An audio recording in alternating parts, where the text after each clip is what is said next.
It's no longer really an opportunity or choice, it's an imperative to telling the story. How do we make sure that we're taking full advantage of any and all assets that are on the grid and at customer premises?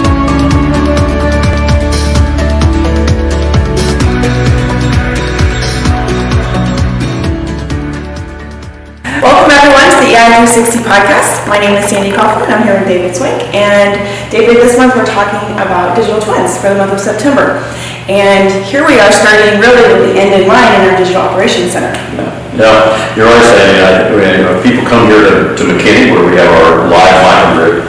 They'll have the opportunity to actually see what we call our digital operations center. Historically, this has been called a command center for a lot of utilities.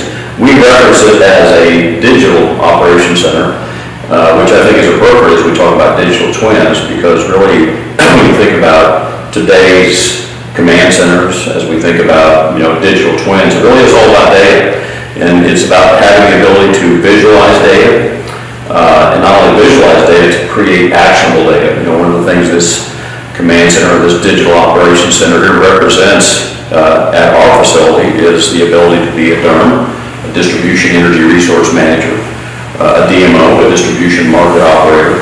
And so, that's one of the things exciting about, starting with the end in mind is, we really all understand and know that data needs to be actionable data. Absolutely.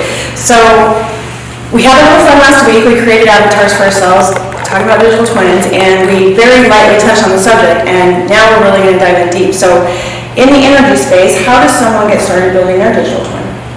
Yeah, the digital twin really is about a data architecture, a reliable, secure data architecture.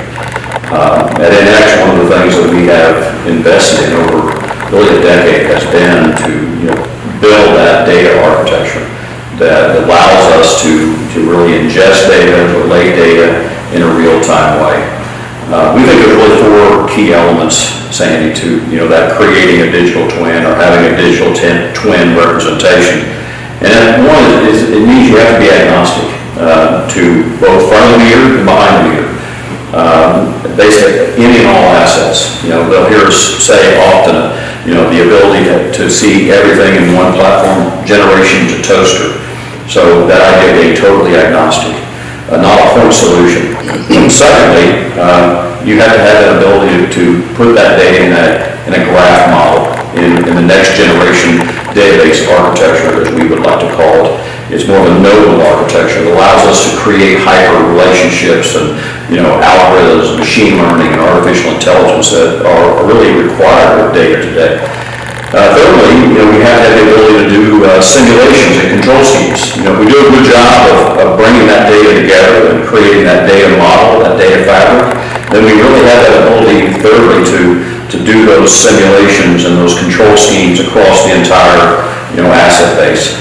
And then, of course, fourthly is really kind of the magic, and that's you have the ability to visualize the data and see it in a way in which the data begins to make sense and the data is able to be used. We talk about putting it in front of the right people, the right time, for the right purpose, and the right decision. Absolutely. So that sounds a little bit like our approach in helping companies with this digital transformation, our CASE model. So CASE meaning connect, accelerate, scale, and empower. So can you tell our audience a little bit more about that in relation to how they can get started? Well, there's a reason why you're right, Sandy. We kind of created that blueprint, if you will, because I think for all of us, and especially in the utility space, where we talk about things like integrated distribution resource planning, and those have been, really, you might say, business structures or studies or plans that we've done, blueprints that really allow a utility to bring those resources into their grid. But as we think about kind of the higher level overlay, that digital twin, in this case, the CASE model, it really is about, first of all, connecting any and all assets, which is the agnostic layer that I spoke about a moment ago, that component layer that is so important. The idea of accelerating really is, unless you have your data structured and have it in a database that can scale, that really isn't limited in any way, that is tied to time series databases, that is tied to this nodal architecture, it's going to be very difficult to accelerate and to get to that next level of scale.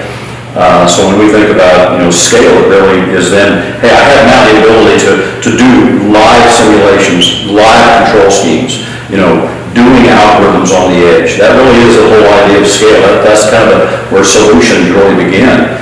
And then, the whole empowerment capability is really starting to understand what it means to empower the consumer. We live in a time today where we really ought to be empowering consumers. We think about what Uber has done for the transportation industry, what Airbnb did for the real estate industry. I really think what you're seeing today in regards to these new, in this case, our energy platform, it really is beginning to Uberize assets and really begin to empower the consumer to be a prosumer. So it's really about empowerment for the utility to really become the DERMA capability, the distribution energy resource manager, to empower the utility to be a virtual power plant. And our platform is built on those components. But I think, as you said, Sandy, it's important for the utility to begin that journey by connecting, accelerating, scaling, and empowering. Absolutely. Well, that's it for us today. Thank you so much for joining us, and tune in next week. We will continue this discussion.